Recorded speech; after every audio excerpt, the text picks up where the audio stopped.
Built as gargantuan tombs of shining white limestone, the pyramids were designed to hide dark secrets of the dead for eternity. For thousands of years, they have prompted fantastic myths and legends, as well as real and baffling scientific riddles. How were these mausoleums constructed, hundreds of feet high, true to within inches? Why was a nation devoted to housing its dead? Who were the men who hauled billions of tons of stone? Now, science is beating down the pyramids' defenses, shattering ancient myths, and revealing the truth.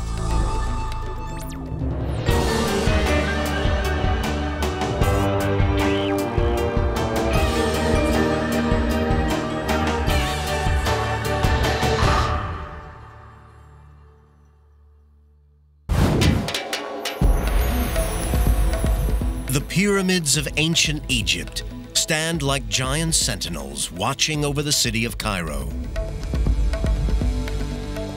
Built more than 2,000 years before the birth of Christ, these stone giants continue to mystify and captivate archaeologists seeking to understand their origins and purpose.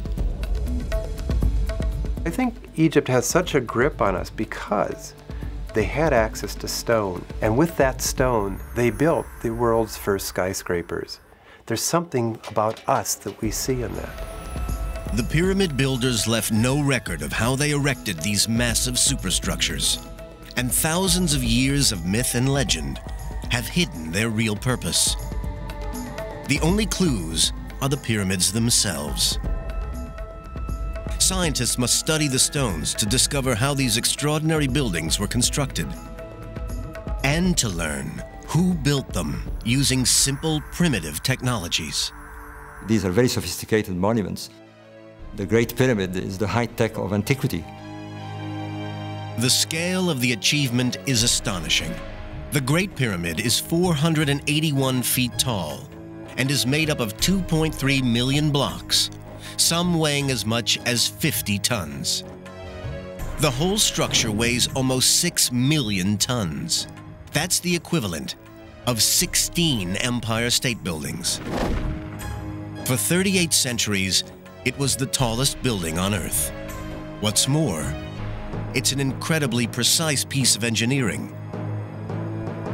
The 755-foot sides vary in length by less than 2 inches. It's not just the exterior building that's extraordinary. Inside is a complex of passageways and chambers built from one of nature's hardest rocks. The stonework is so precise that even a credit card cannot slip between the blocks, all constructed by a people who hadn't discovered the wheel. The accuracy of the Great Pyramid is something that makes me stand in awe. The first Egyptologists tried to blast their way to the truth with dynamite. They forced their way into the pyramid's secret chambers. But they may have destroyed more than they uncovered. Dynamite especially might have obliterated clues left behind by the ancient Egyptians, telling us more about the pyramids or how they were built. Now archaeologists are using the latest technology to search for wonders hidden deep within the stones. I really actually believe that the burial chamber of that king is still hidden inside the pyramid. But for other archaeologists, it's the buildings themselves that are the true wonder. The greatest mystery about the pyramids is not secret chambers, it's how the Egyptians managed to build them with the technology they had.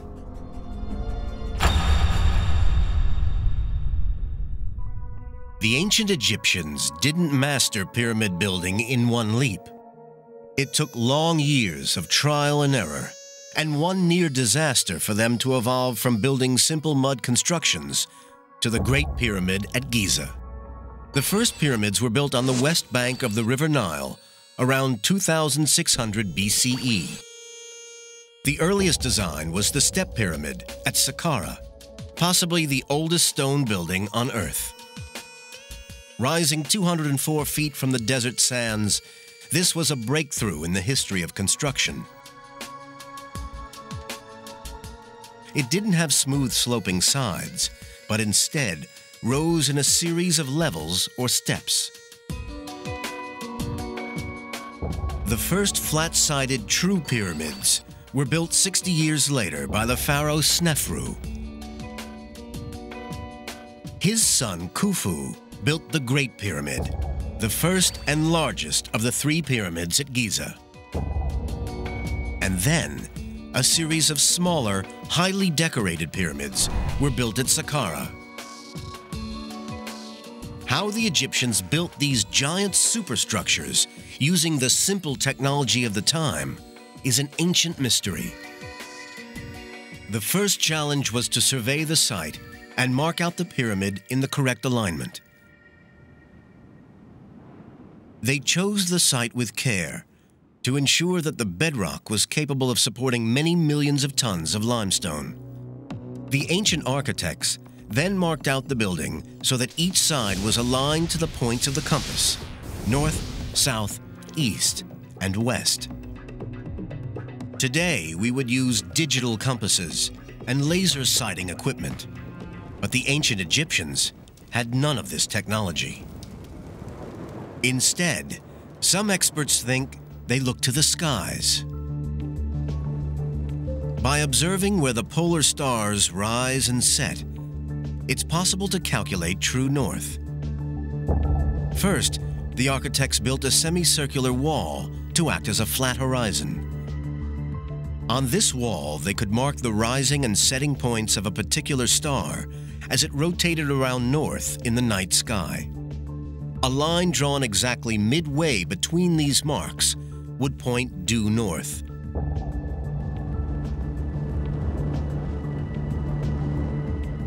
Using just this low-tech method, the Great Pyramid was aligned with breathtaking accuracy. It is off true north by less than 1/20th of a degree. Engineer and pyramid writer Robert Bauval has aligned modern buildings himself. He is astounded by the accuracy achieved by the ancient Egyptians. It beats me how they did it. I've set out buildings with optical instruments, with the aid of cranes to place the stones, and sometimes I don't get them that accurate. Having calculated due north, the architects plotted out an alignment line that forms one side of the pyramid's footprint.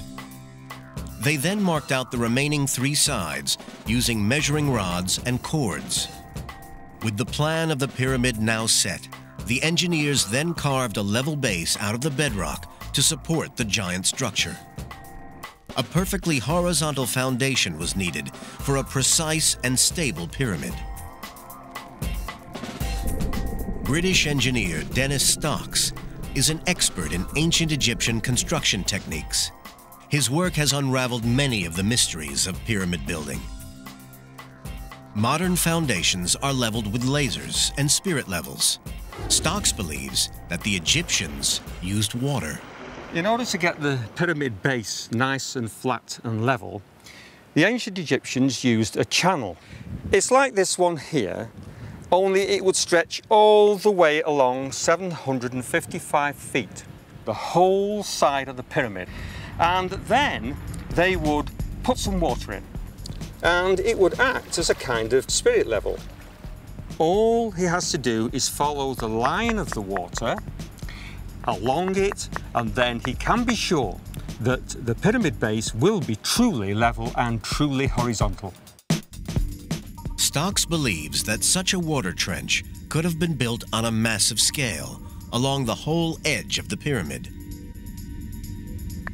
In this way, the engineers could ensure the whole base was level.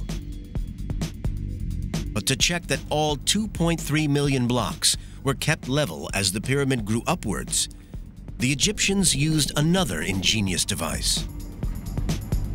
The tool I'm using is made of wood, and it's called the A-frame. All it is 2 pieces of wood joined together at 90 degrees at the top with a crossbar and a hanging plumb line. To calibrate it for use, It is placed on a flat surface of water, and then a line, which you can see there, is marked right behind the hanging plumb line, so that you know when you test it on a surface and the hanging plumb line coincides with the mark, we know that it is showing a truly horizontal flat surface. With the design laid out and the site level, construction could now begin. For this, the Egyptians needed stone, millions of tons of stone. But how did they quarry such incredible amounts without the aid of dynamite, jackhammers, or even iron tools? During the ancient Egyptian Old Kingdom, 18 major pyramids were completed in a 500-year period. They contain 1/3 billion cubic feet of stone, stone that had to be quarried, cut, and transported to the sites. Even for modern engineering companies with modern technology, this would be a daunting task. Yet the ancient Egyptians managed it with the most rudimentary tools. Dennis Stocks is traveling to Tura near Cairo, where much of the high-quality limestone used in the pyramids was quarried. He believes the Egyptians cut this stone using a soft metal, copper. Stocks has built replica copper chisels based on ancient artifacts found in Egypt. By using those, I feel that I am as close as I can get within the mind of ancient Egyptian workers and how they felt. But copper is a soft, malleable metal which bends and blunts easily. How can it be used to cut limestone? Now, the tools that I have in my hand at the moment are the first ones that the ancient craftsmen would use. And this one is a mallet, which is used to strike this copper tool, which is shaped into a chisel. And in order to do this, you lay the chisel against the stone at an angle, position the mallet, and then strike. Quite hard blows, and you will see big chips of stone coming away. That's all right for rough working, but we have another copper chisel which can be used for more finer working in order to get much less stone off at a time, but will bring the surface closer towards the surface which is totally flat. Stock's research shows that it's possible to carve limestone blocks using soft copper chisels. And it turns out that the Egyptians were the unwitting recipients of some good fortune. Detailed chemical analysis of ancient tools shows that Egyptian copper wasn't pure. It contained small traces of arsenic. By a lucky chance, this impurity holds the copper crystals together and actually makes this copper tougher than its pure form.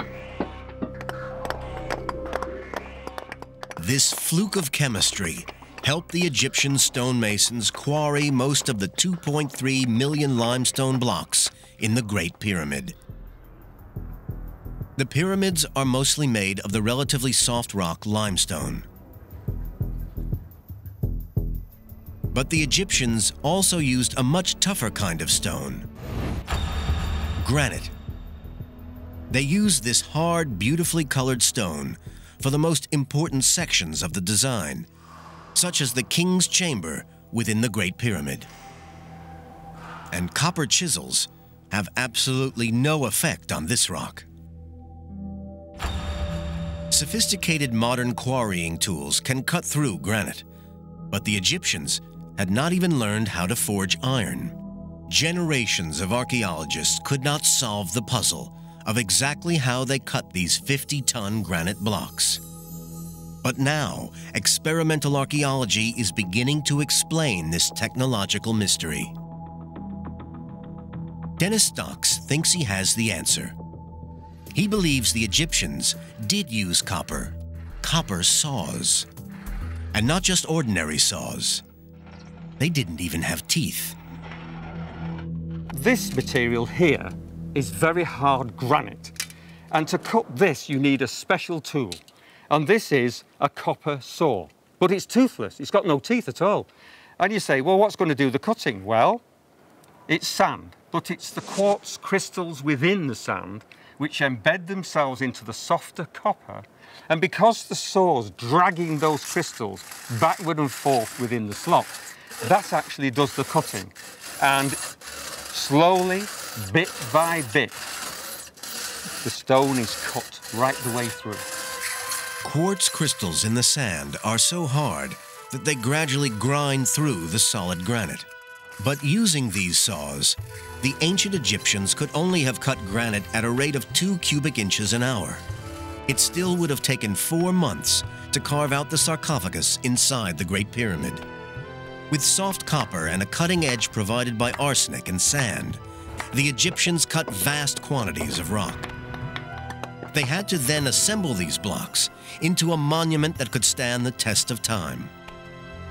But what made the Egyptians decide to build a pyramid in the first place?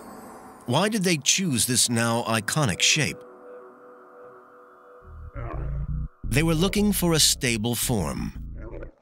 Like a mound of gravel, the pyramid is supported by a wide base and low center of gravity. More than 2/3 of the weight is in the bottom third of its height. But the design wasn't just about engineering. It was also influenced by their beliefs.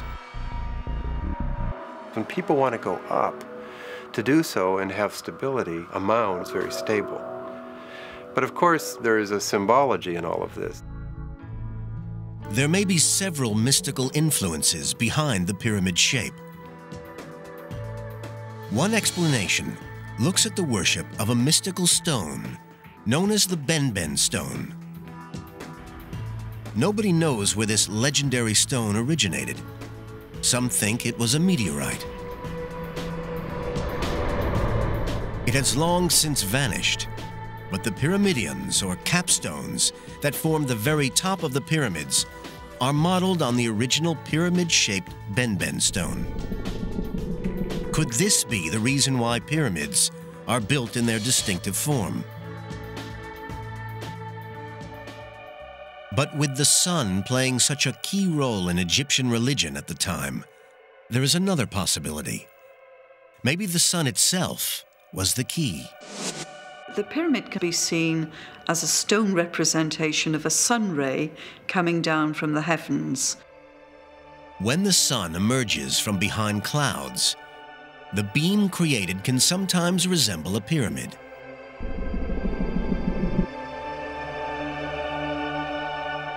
So a stone representation of a sunbeam is a possibility. But perhaps it was simply the pure geometrical form of a pyramid that appealed to the Egyptians.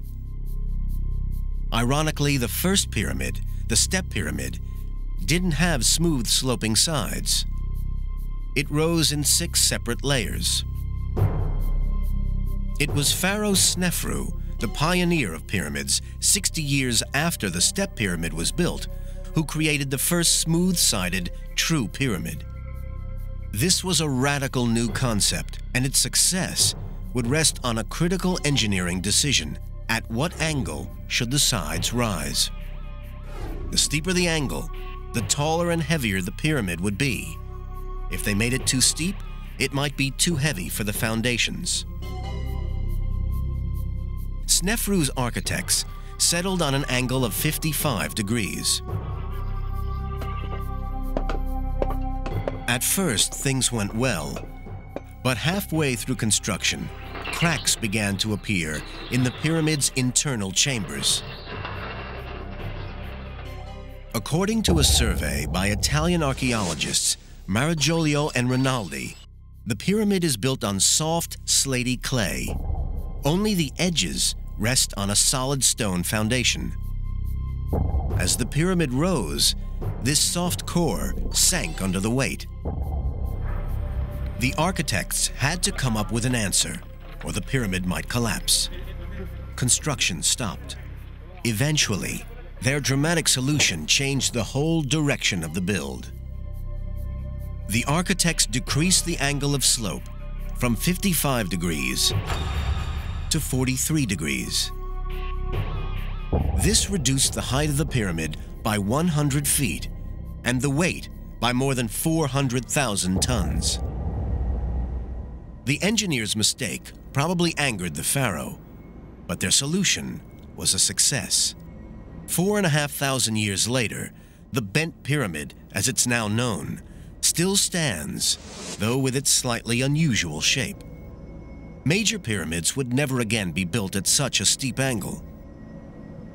For his next pyramid, Snefru's architects were understandably cautious. They built the Red Pyramid at just 45 degrees.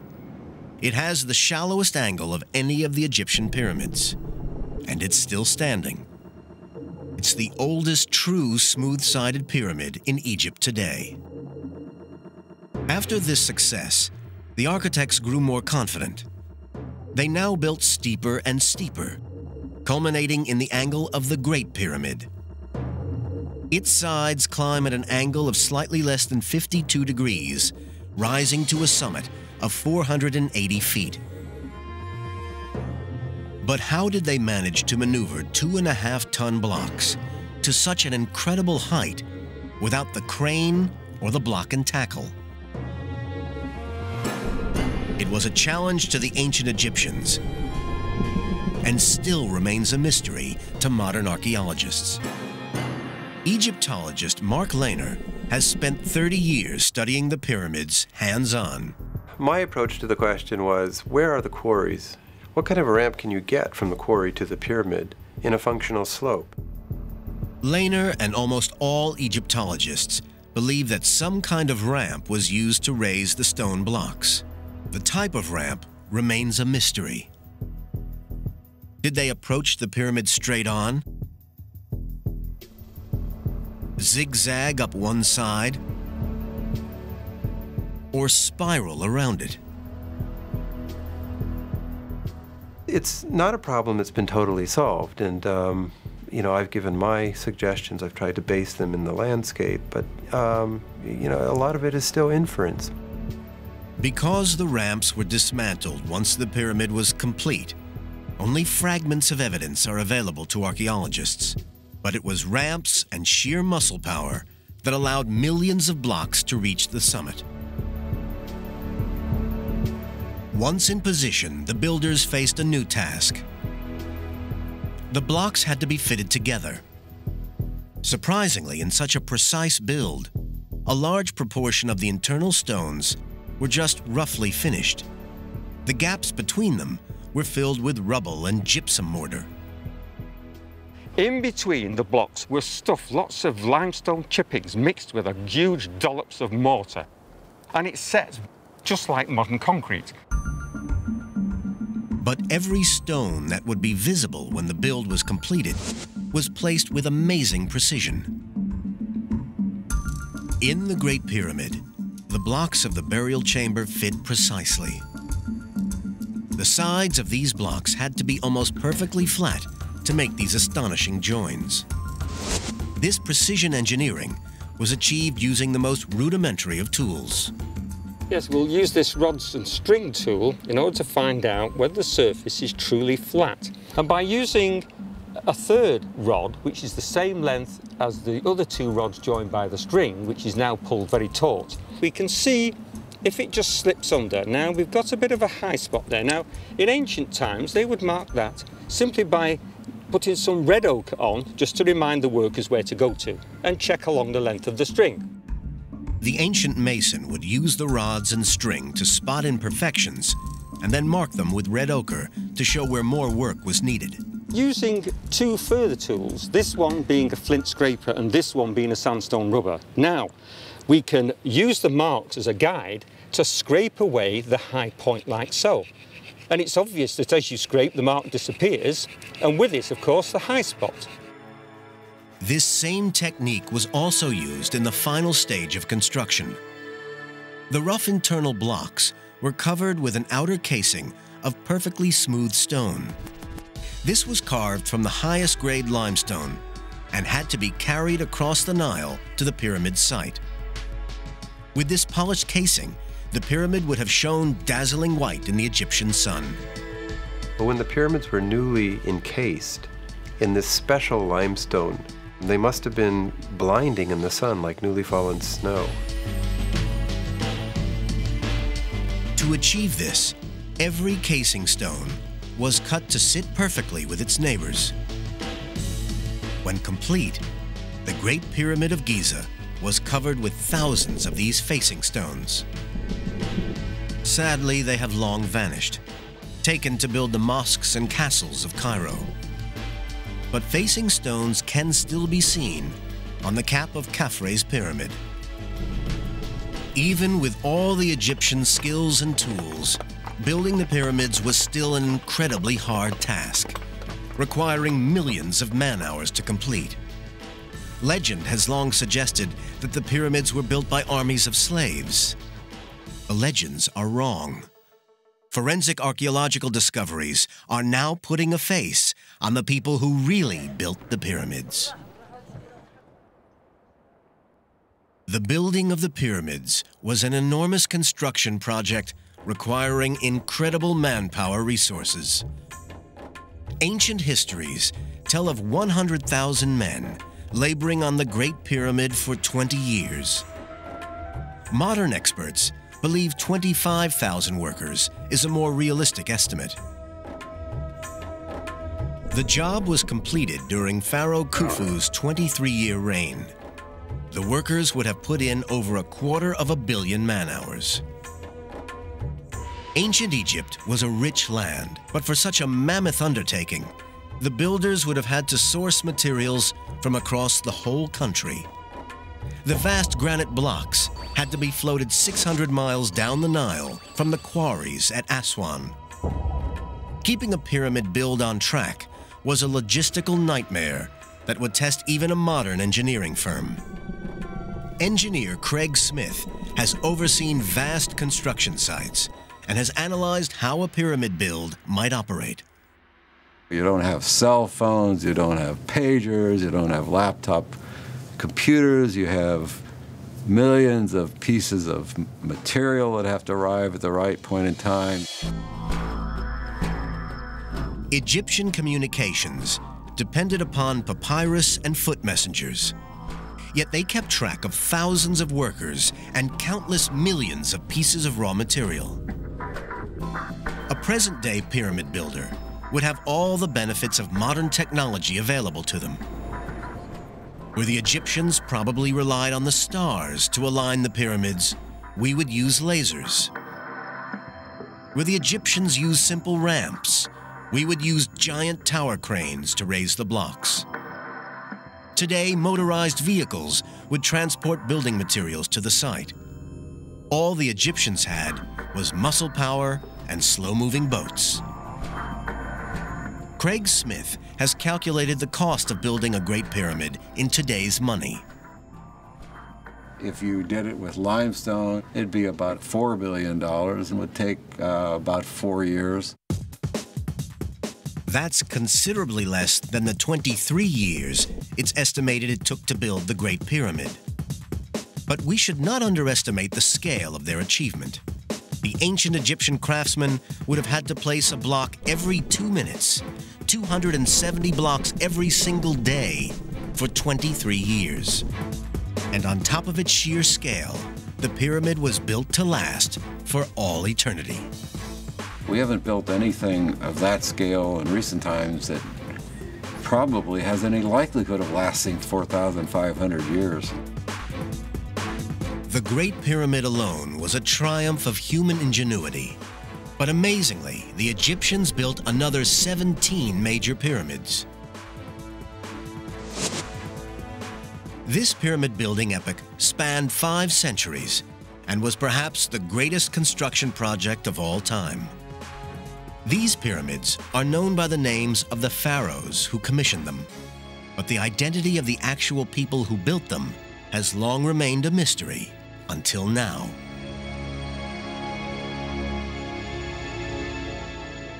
It was thought that the pharaoh would never have forced his own people to toil for year after year constructing the pyramids.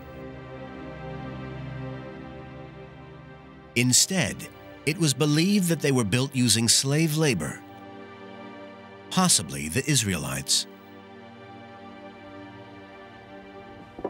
In recent years, archaeologists have excavated the areas around the Giza pyramids. Their finds have radically changed the theories on who built the pyramids. Renowned Egyptologist Dr. Zahi Hawass has discovered the tombs of the actual pyramid builders. Dr. Hawass was surprised at the elaborate nature of these tombs. They do not look like humble burial grounds for slaves. If the people who built the pyramids were slaves, they will never be buried in the shadow of the pyramid. If they were slaves, they will never prepare their tombs for eternity, like kings and queens. Dr. Hawass's work is finally letting us see pyramid construction from the worker's perspective. Before our discovery, you know a lot about kings and queens, but you know nothing about the people who really worked in building the pyramid. But who were the actual workers? The answer comes from the new science of forensic Egyptology. Egyptologist Rosalie David works with biologists and artists who reconstruct the lives of the men who built the pyramids. CAT scans and 3D imaging resurrects faces of the ancient Egyptians from mummified skulls.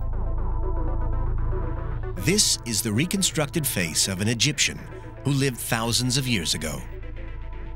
You do get a sense of the character of the person. They cease to be a wizened mummy or a dry skeleton. And there they are with the flesh, the eyes, the hair. You're looking at somebody who could be alive today. Forensic analysis of workers' bones provides conclusive evidence that the pyramid laborers were not foreign slaves. The idea that the pyramids were built by slaves is totally wrong. This has been proved really by the archaeological evidence. So all the studies on the bodies show that they are Egyptians. They're not from overseas. The bones also show clear evidence of medical treatment. Broken limbs have been reset. One skull even shows signs of early brain surgery. Foreign slaves would never have been granted such high-quality medical attention. But where was this native workforce housed? To Mark Lehner, the pyramid builders' town must have been near the Giza Plateau. If there were 20,000 people out there, to say nothing of 30,000, it would have been one of the largest cities in the world in the 3rd millennium BC. So where was it, and where was all the infrastructure? Lehner's breakthrough came when he excavated a site to the southeast of the pyramids, next to the workers' tombs. Everywhere we put down an excavation trench, we found large, substantial mud brick walls, evidence of an ancient settlement. The layout of this long-hidden town exposes more and more about the lives of the pyramid builders. Well, the footprint of this lost city tells us something about how they organized their society in this very early period when they built pyramids. Feeding the workers may have been the biggest organizational challenge, and Lehner's team has found evidence that the craftsmen were well catered for. From remains found on the site, it's clear that the pyramid builders received generous rations, including beer, meat, and fish. They were very well organized, they were well fed, they were looked after because they were very important. But it appears that the middle management may have been even better looked after. They were eating a lot of meat, sheep, goat, but especially cattle. They ate very well, but we're seeing that some people on the site ate better than others. Mark Lehner believes that this core of professional craftsmen and officials were kept on site. But the hauling of the blocks was carried out by villagers who came to work on the site for a few months or years. For these unskilled workers, pyramid building was a bit like military service. This was an army mobilized from the length of Egypt, but they came to build rather than to fight.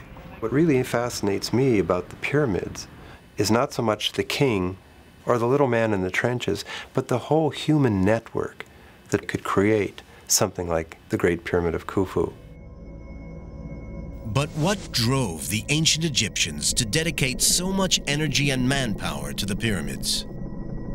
Why were thousands of men brought from across the country to labor on this site? These questions have intrigued archaeologists as they try to solve the third great mystery of the pyramids. What were they for? Back in medieval times, it was thought that the pyramids were the giant granaries of the biblical character Joseph. But most modern Egyptologists believe that they are tombs for the pharaohs. The largest and grandest tombs ever built. Although centuries of tomb raiding means that no remains of a pharaoh have ever been discovered inside a pyramid. And no mummy was ever found in the so-called burial chamber of the Great Pyramid of Khufu. Dr. Hawass, however, is convinced that there is enough written evidence to prove the pyramids were built as tombs for the pharaohs. There is lots of evidence in inscription and literature that telling us that this is a tomb for the king. But a tomb for a pharaoh was more than just a resting place for his body. Deep within some pyramids is evidence of another, more magical function. These tombs were built as gateways to the stars. The ancient Egyptians poured resources and manpower into building the pyramids, the greatest stone monuments on the planet. It's believed that they were built as tombs, but their true importance to both the pharaoh and Egypt itself remained hidden. For centuries, these silent giants kept their secrets until a discovery made by pure chance. In 1879, a workman was passing one of the later Saqqara pyramids at dawn when he saw a jackal. The beast seemed to be taunting the workman, almost asking to be chased.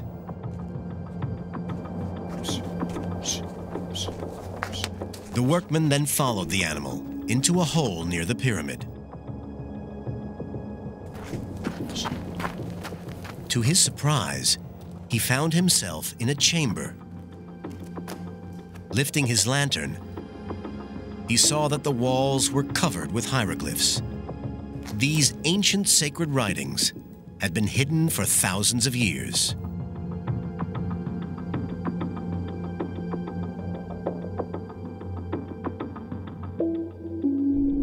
Jim Allen is a world expert on these hieroglyphs, or pyramid texts. He believes they give us a unique insight into the intentions of the pyramid builders. They are the oldest religious texts known from Egypt, which makes them one of the oldest bodies of religious texts in the world. The texts revealed nothing about how the buildings were built, but they do reveal the pyramid's ultimate purpose. The pyramids were not created as simple resting places for the pharaohs. They were built as giant machines for turning men into gods. The pyramid is like a cosmic engine. It is designed to transform the dead being beneath it into a living spirit. When the king died, the ancient Egyptians believed that Egypt and existence itself was plunged into mortal danger. Even after death, the ruler had to protect his country from drought, famine, and the forces of chaos. The mummified pharaoh was carried into his giant tomb, along with food, clothes, jewels, and treasures, everything he would need in the afterlife in the stars. Salima Ikram has studied ancient Egyptian beliefs about the afterlife. The basic thing is it's very much like this life, except better. So everything you wanted in this life, if you have managed to put it into your tomb, you can have it in the afterworld. The pyramid texts leave a record of the rituals that were performed over the mummified body of the pharaoh. To ensure that he survived his journey to the afterlife, they also included spells and prayers to protect him. We tend to think of magic as abracadabra, wizards, witches, Harry Potter. To the ancient Egyptians, magic was a part of the universe. For the Egyptians, This was the science of survival. There is no superstitious mumbo-jumbo in ancient Egypt. Everything has a meaning, everything has a purpose.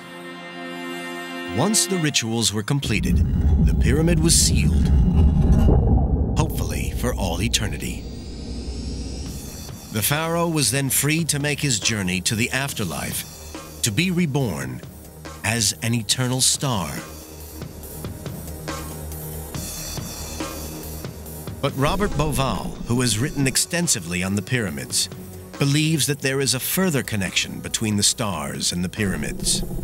For years, he has been intrigued by the links between Egyptian religion and astronomy. It all started with an aerial photograph of the Giza pyramids. Bauval noticed a very distinctive pattern. I was looking at monuments that had been laid according to a plan. There were two large pyramids set along a diagonal. But what bugged me, what really got me, was there was a third, smaller one offset from the diagonal. This faulty diagonal reminded him of the stars of Orion's belt. It has two bright stars and one dimmer star offset. The relative sizes and positions of the three Giza pyramids seem to match those of the three stars. For some Egyptologists, Bauval's theory is just a coincidence. If you look at the stars in the Orion constellations, you'll find that they do not fit with all the Old Kingdom pyramids at all. You'll find maybe very few with computer you can really match this. Dr. Hawass argues that many other stars in the Orion constellation do not match the layout of any pyramids on the ground. But to Robert Bauval, the correspondence was clear evidence of an astronomical master plan, explaining the layout and design of the major pyramids. You cannot deny the fact that there are three stars that look like the plan of the pyramids. Two large ones, small one, offset. Two large pyramids, small one, offset. That is a fact. It's a fact. What isn't a fact is whether it is a coincidence or not. For Bauval, there is another piece of compelling evidence within the overall design of the pyramids that backs his astronomical theory. There are four narrow shafts built into the structure of the Great Pyramid. Just 8 inches wide, they climb upwards through the solid stone interior from the king's and queen's chambers toward the surface for over 200 feet. They were carefully built into each layer of stones as the pyramid rose. These stone shafts may hold clues to some of the last remaining mysteries of the pyramids. Originally, it was thought that the shafts were designed as air vents to bring fresh air into the pyramid for the workers toiling inside. However, for Bauval, these shafts are far more significant. As he examined their orientation, he felt he was cracking a secret code, a code built into the very structure of the pyramid. But it was exciting to realize that I was beginning to listen to the silent language of the pyramid. Bauval believes each of the 4 shafts running through the Great Pyramid is built to point directly toward a major star. What's more, each of these stars is critically important in the ancient Egyptian religion.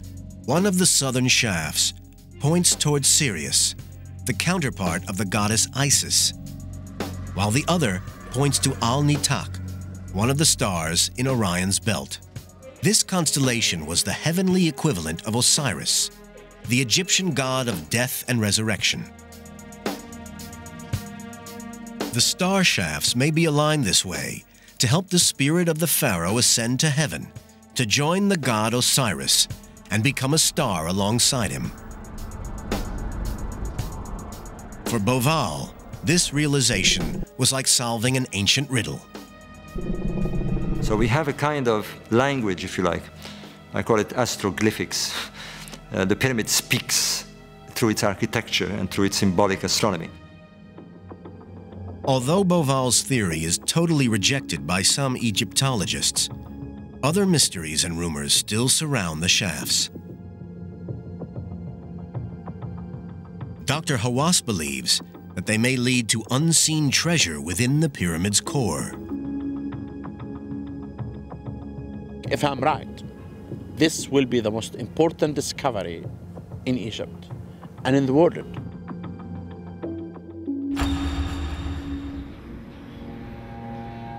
The Great Pyramid at Giza contains a complex of shafts and chambers. Researchers have already discovered 3 possible burial chambers linked by corridors, including the magnificent Grand Gallery.